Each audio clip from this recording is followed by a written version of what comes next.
이스라엘 민족이 가나안을 점탐하고 돌아왔을 때 이스라엘 민족들은 우리가 작은 자다, 그들 가운데 가지 못할 것이라고 이야기하며 두려움에 떨었습니다. 그렇게 하나님 원망하고 하나님께 범죄하죠.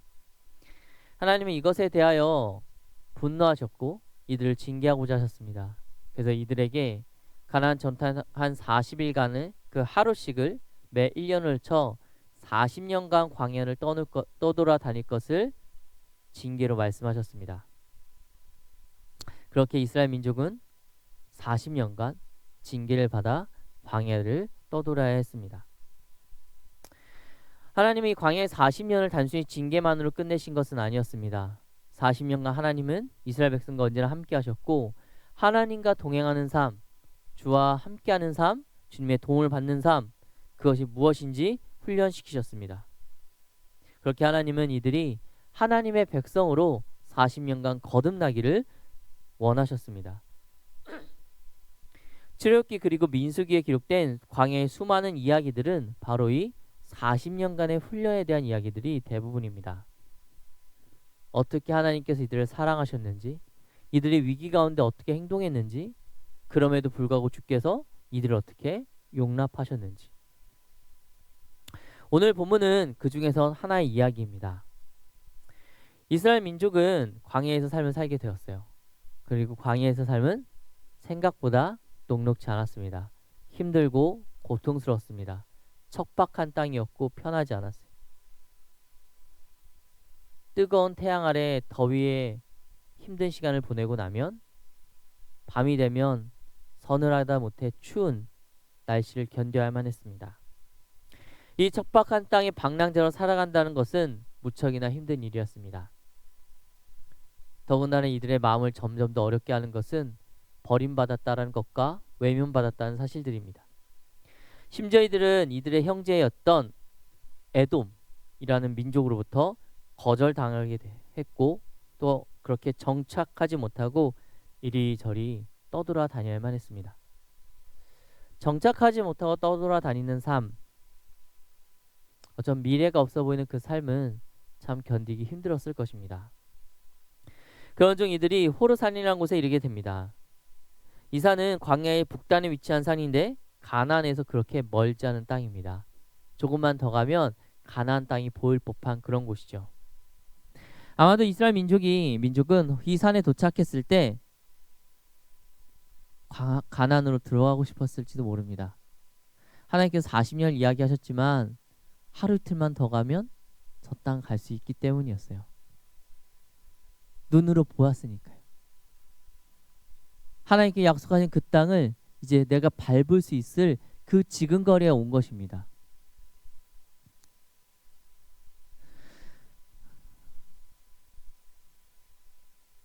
그래서 이들은 바로 그곳을 들어가고 싶었을 거예요. 그런데 하나님은 그런 그들에게 모세를 통하여 말씀하셨습니다. 아직 아니다. 걸음을 돌려라. 홍해 길을 따라 에돔을 우회해라 라고 말씀하셨습니다. 그리고 그 길은 사막지대로 되어 있는 아라바 광야로 향하는 길이었습니다. 지금까지 걸었던 그 광야길도 힘든데 이제는 사막 지역에 있는 그 광야 땅으로 다시금 인도하신 거예요. 이들을 이스라엘 민족은 그들의 최종 도착지이자 목표였던 곳, 젖과 꿀이 흐르는 땅, 우리 조상의 땅, 아브라함이 약속받은 그 땅, 그 고향으로부터 더 멀어지는 걸음을 걸어야 했던 것입니다. 그렇게 이들의 마음은 상하게 된 것입니다. 누구라도 이상이라면 마음이 무너졌겠죠. 내가 잘못한 건 둘째치고 당장 저 길을 가면 몇 걸음만 더 가면 내 목표를 이룰 수 있고 아브라함에게 주신 그 땅인데 등을 돌려 이곳과 점점 멀어져야 된다는 그 사실이 이들의 마음을 크게 상하게 했습니다. 그러자 이들은 모세와 하나님 원망을 시작합니다. 원망은 어쩌면 인간적으로 당연한 것이었지만 이 원망은 두 가지 이유에서 하나님의 진노를 사게 됩니다. 하나는 그 대상이 하나님과 모세를 향한 원망이었다는 것이고 또 다른 하나는 하나님의 은혜의 상징인 만나를 모욕했기 때문입니다. 이들은 말합니다. 우리가 광야에서 40년간 지내는 것, 이렇게 고통스러워하게 된 것은 모두 모세, 그들 때문이다 라고 얘기합니다. 하지만 우리는 다 알고 있습니다. 이 40년의 기간이 왜 시작되었는지. 모세의 하나님 때문이 아니라 그 하나님의 말씀을 순종하지 못하고 세상을 바라봄으로 하나님 약속의 땅을 믿지 못했던 그들의 불순종의 결과로 40년의 징계가 있는 것인데, 이들은 그것을 까맣게 잊고 하나님과 모세를 원망한 것입니다. 자신의 잘못을 인정하지 않았던 것이죠. 하나님을 신뢰하지 않고 하나님의 세운 사람마저 신뢰하지 않습니다. 또 이들은 만나를 모욕합니다. 성경에서 이들은 이렇게 얘기합니다. 하찮은 음식이라. 여러분, 이 만나가 무엇입니까? 하나님께서 이스라엘 백성들에게 줄이지 않기 위해 그들이 살아가기 위한 것을 주시는 하늘의 선물이었습니다. 하늘에 신령한 것이었습니다. 근데 바로 그것을 이들은 모욕하고 싫다고 말하는 것입니다. 더군다나 만나는 이스라엘 백성들이 하나님께 범죄했을 때조차 끊기지 않았습니다. 그래서 만나는요, 단순한 음식 이상의 가치를 가집니다. 의미를 가집니다. 바로 이스라엘 민족이 하나님께 범죄하였다 할지라도, 징계를 받는 그 40년의 시간을 가지고 있는다 할지라도 하나님은 여전히 그들을 지키신다는 약속의 상징이 만나입니다. 너 이스라엘 백성들, 나를 신뢰하지 못했고 나를 원망했고 우상을 섬기겠다 말하였고 나에 대해서 그렇게 범죄하였지만 내가 여전히 너희를 사랑한다. 여전히 너희는 나의 백성이라 내가 여전히 너희를 지킬 것이다. 그것을 약속하신 상징이 바로 만나입니다.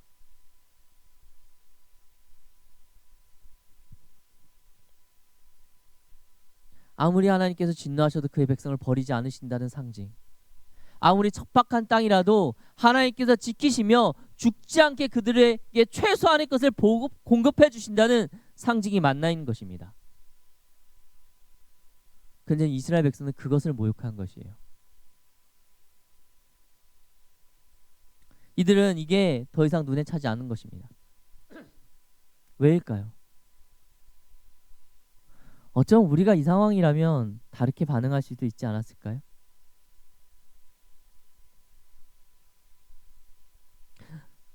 가끔 전 이스라엘 백성들 보면서 나와 비슷하구나 하면서 어떻게 이렇게까지 할 수 있을까라는 생각을 합니다. 이들이 지금 하나님 원망하고 있는 이때 아침에 무엇을 먹었겠습니까? 만나를 먹었어요. 하늘에서 내린 음식을 먹었습니다. 하나님이 주신 그것을 먹으며 이들은 하나님 원망한 거예요. 어떻게 그럴 수 있었을까요? 왜 그랬을까요? 이들에게는 지금 당장 나에게 오는 이 모든 것들보다 당장 내가 힘든 것이 더 크게 들어왔기 때문입니다. 당장 내가 겪는 아쉬움과 실패가, 실망이 더 컸던 것이에요. 하나님은 이스라엘 백성들이 이렇게 패역하자 그들의 패역함을 보고 분노하시며 그들 다시금 징계하십니다. 많은 이들이 죽고 고통을 당하게 됩니다. 그제서야 이스라엘 민족은 다시 하나님께 엎드립니다. 모세를 찾아갑니다. 모세, 우리가 잘못했으니 하나님께 한 번만 기도해 주지 않겠소? 우리가 다 죽으면 안 되잖아. 너무 내 가족들이 죽어가고 있고 내 형제들이 자매들이 고통스러워하고 있으니 하나님께 기도하여 우리에게서 오는 이 징계를 거두어 달라고 기도 좀 해줘라고 모세에게 달려가 부탁을 합니다. 모세는 동족들의 청원에 하나님 앞에 나아갑니다. 모세도 마음이 편하진 않았겠죠. 본문에서 뭐라 얘기합니까? 여호와와 모세를 원망했다고 하고 있어요. 이들에게는 모세도 원망의 대상이었어요.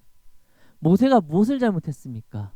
근데 그는 원망의 대상으로 그 모든 걸 받아야만 했어요. 근데 그런 그가 자신을 원망했던 이들이 하나님께 기도해달라는 그 요청에 기꺼이 나섭니다. 기도합니다. 하나님 도와주십시오. 하나님은 모세의 기도를 들으십니다. 그리고 말씀하십니다. 놋뱀을 만들어 장대 위에 달라. 그리고 그것을 보는 자마다 구원을 받을 것이다. 회복을 받을 것이다. 라고 말합니다. 모세는 곧바로 그 말씀대로 하였고 이것은 사람들에게 공표합니다. 사람들은 모세의 말에 순종하였고 이스라엘 백성들은 놋뱀을 보는 자마다 생명을 얻는 구원을 경험하게 됩니다. 여러분, 오늘 본문에서 우리는 어리석은 이스라엘 민족을 만나게 됩니다. 그리고 이들과 같이 우리 자신의 부정함과 부패함도 같이 발견하게 되죠. 광야 40년의 징계가 자신의 죄로 인한 것이었지만 그 잘못을 인정하기보다는 모세가 하나님 원망한 것처럼 우리들 역시 때로는 나의 잘못과 나의 연약함에도 불구하고 하나님과 상황을 원망할 때가 있습니다. 또한 하나님 주신 귀한 선물들을 처음에는 기쁨으로 받습니다. 마치 만나를 처음엔 기뻐했던 이스라엘 민족들처럼요. 하지만 주신 것들을 그 감사를 천천히 잊고 귀찮고 하찮은 것을 여기게 됩니다.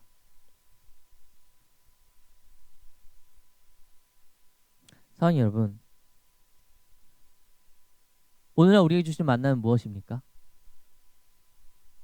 여러분이 받고 있는 만나는 무엇입니까?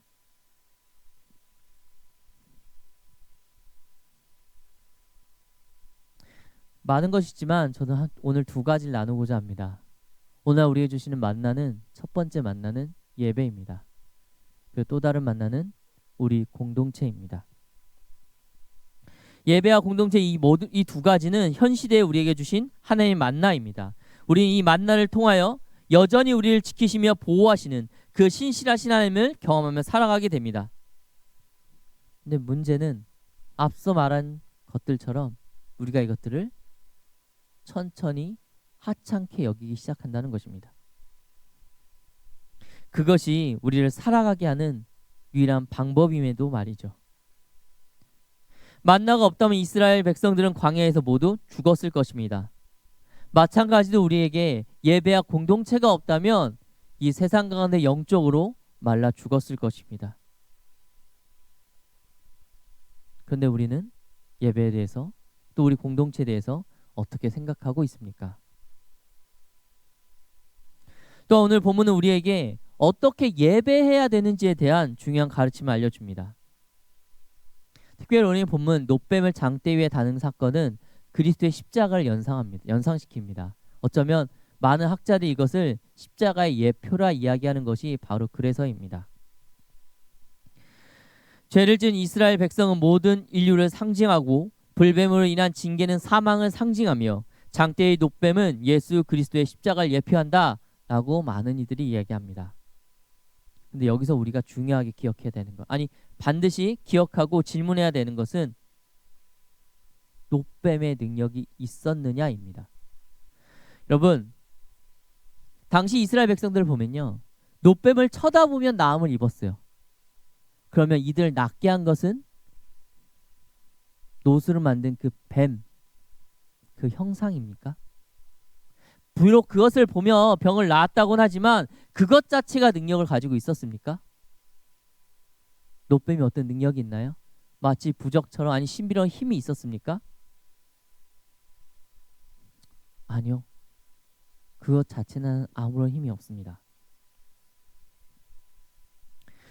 놋뱀의 형상이 곧 능력을 가진 것이 아니라는 것입니다. 모세를 통한 하나님의 음성에 귀 기울이며 놋뱀을 보며 구원을 받을 것이라는 하나님의 말씀을 신뢰하는 것, 그 말씀에 의지하여 놋뱀을 바라보는 그 순종의 행동이 능력을 준 것입니다.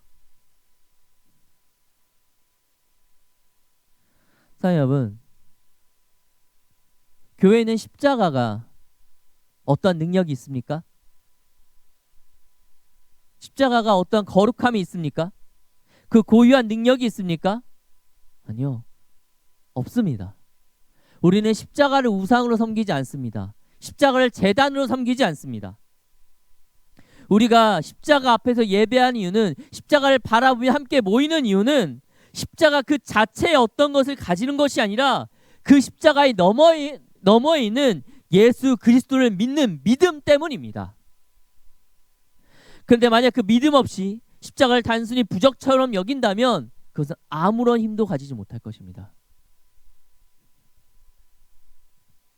여러분 어떻게 보이십니까? 교회 십자가를 바라보며 그 십자가 자체의 의미를 부여하십니까? 아니면 그 너머에 있는 우리 위해 그곳에서 십자가에서 피 흘려 죽으신 그리스도를 바라보고 계십니까? 그걸 단지 십자가의 문제일까요? 기도는 어떨까요? 찬양은 어떨까요? 또 말씀, 예배는 어떨까요? 기도, 예배, 찬양, 말씀 이 모든 것이 거룩한 것이 되고 하나님께 드려지는 것이 되기 위해서는 그 자체가 힘을 가진 것이 아니라 그 뒤에 있는 우리의 믿음이 전제되어야 합니다. 하나님을 향한 믿음과 순종의 행동이 동반되지 않는 예배와 기도, 찬양은 아무런 힘도 가지지 못하기 때문입니다. 여러분 어떤 기도가 진짜 기도입니까? 기도 안에 많은 미사오구가 있고 논리정연하고 아름답고 성경을 많이 인용하는 기도, 눈물이 있고 감동이 있는 기도가 진짜 기도입니까? 그게 있으면 되는 것입니까? 여러분 세상 사람들도 하나님을 모르는 이들도 성경을 가져다 주고 아름답게 이걸로 기도문을 만들라 그러면 아름답게 만들 수 있습니다. 여러분 챗 GPT에 한번 명령어 입력해 보세요. 창세기를 기반으로 기도문 하나 써줘. 써줄 것입니다. 그렇지 않을까요? 근데 그것이 기도가 될까요? 인공지능이 기도하고 있는 것입니까? 아닐 것입니다. 찬양은 어떨까요? 어떤 찬양이 진짜 찬양입니까? 많은 악기가 아름다운 하모니를 이루는 것이 찬양입니까? 정말 많은 악기들이 동원되고 좋은 음향이 있고 좋은 조명이 있고 아름다운 곡조가 어울려지면 사람들의 마음을 감동케 하면 그 마음을 움직이는 어떤 음악적 요소가 있으면 그것이 찬양입니까?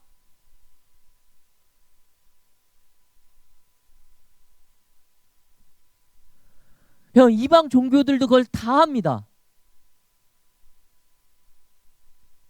종교를 모르는 자들도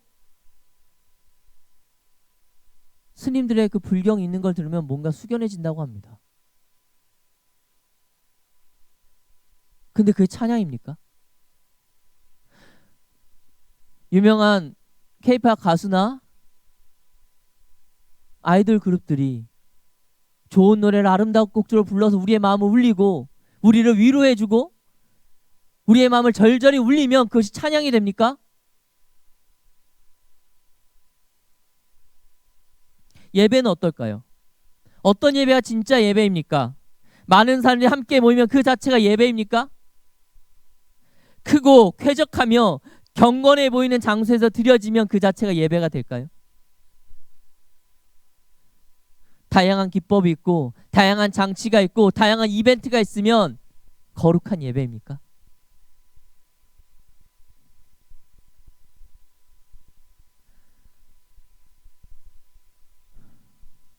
사랑하는 여러분, 진정한 기도란, 진정한 찬양이란, 진정한 예배란 그런 것들로 결정되지 않습니다.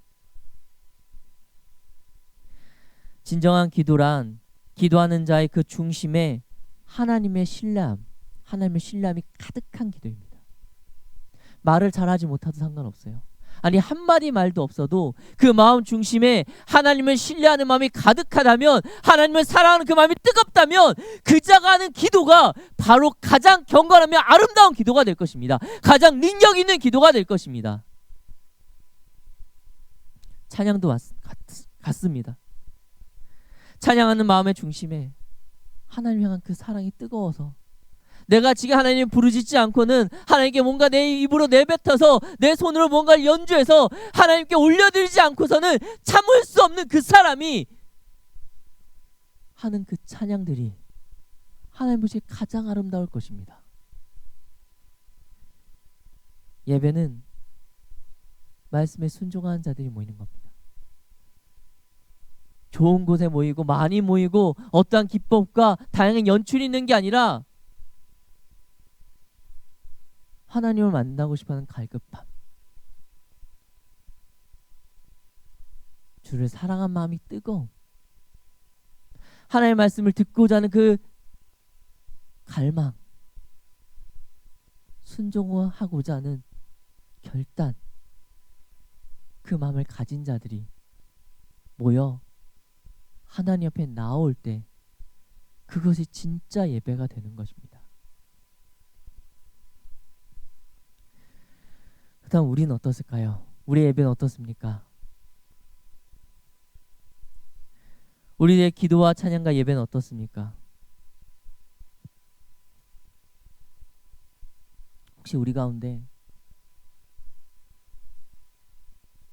겉으로 보여지는 무엇인가에 집중하기 위해서 그것에 너무 많은 시간을 쏟느냐고?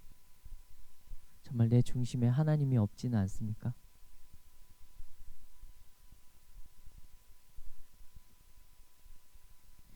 본질을 잃어버리고 있지는 않습니까? 사랑하는 여러분, 우리가 봐야 되는 건 노뱀이 아닙니다. 우리가 바라봐야 되는 것은 그 노뱀 뒤에 있는 하나님의 신실하심과 하나님의 사랑하심입니다. 우리에게 중요한 것은 그 노뱀이 얼마나 실물과 같은지, 얼마나 아름답고 정교하게 조각되어 있는지, 그것이 얼마나 큰지, 얼마나 가치가 있는지, 얼마나 비싼 것인지, 얼마나 높게 매달려 있는지, 그것이 아닙니다. 우리에게 중요한 것은 하나님의 명령에 따라 고개를 들고 눈을 들어 그 노뱀을 바라보며 하나님의 말씀을 믿는, 하나님의 능력을 믿는 그 순종함입니다. 사랑하는 여러분, 우리 공동체가 이런 믿음이 가지시는 공동체가 되길 간절히 소망합니다. 본질을 잊지 않는 공동체가 되길 소망합니다. 하나님을 사랑하기에 더 좋은 찬양으로 하고 싶고, 하나님을 찬양하기에 더 좋은 영상과 더 좋은 무엇을 만들고 싶어하는 마음, 귀하죠. 너무나도 귀합니다. 스티그마 찬양팀 저희 토요일에 늦게까지 남아서 연습한 이유가 무엇입니까? 하나님을 사랑하기 때문에 조금이라도 더 아름다운 곡조를 하나님께 찬양하기 위함일 것입니다. 임원단들이 매주 모여 회의를 하고 수고한 이유는 무엇입니까? 이 공동체를 하나님 보시기에 아름답게 이끌기 위함일 것입니다. 리더들이 모여 기도하고 함께 이야기를 나누고 먼저 회복받고 하나님께 서고자 하는 이유는 무엇입니까? 이 공동체의 다른 지체들을 위해서 먼저 그 길을 걸어가기 위한 그런 마음들일 것입니다. 새가족팀이 매주 새가족들을 섬기고 기도한 이유는 무엇입니까? 그 헌신을 통하여 하나님이 드러나시길 바라는 마음일 것입니다. 그런데 그 처음에 그 마음 우리가 잃어버리면요, 스티그마의 찬양은 노래가 될 것입니다. 새가족팀의 헌신은 세상적인 친교가 될 것입니다. 리더의 모임은 사교가 될 것이고, 임원회의 모임은 기관의 운영이 될 것입니다. 사랑하는 여러분, 그러니 우리가 계속 우리 본질을 잃지 않고자 노력하고 기도해야 합니다. 하나님께 우리에게 주신 것을 기억하고 끝없이 잡아야 됩니다. 본질을 잃어버리지 않아야 되는 것입니다. 그렇게 됐을 때 스티그마가, 새가족팀이, 임원회가, 리더회가 하나님 보시기엔 너무나도 아름답게 남아있을 수 있는 거예요. 사랑하는 여러분, 오늘 본문에서 이스라엘 민족은 하나님 주신 모든 것들을 가장 하찮게 여겼습니다. 그런 우를 범하지 마시기 바랍니다. 주님께서 우리가 주신 예배와 공동체를 사랑하시기 바랍니다. 우리에게 익숙하다고 해서 그 가치가 퇴색하는 것이 아니기 때문입니다. 또한 노뱀을 보지 마시고 노뱀 뒤에 있는 하나님을 바라보시기 바랍니다. 겉이 아닌 그 중심을 바라볼 수 있는 믿음의 사람이 되기를 간절히 소망합니다.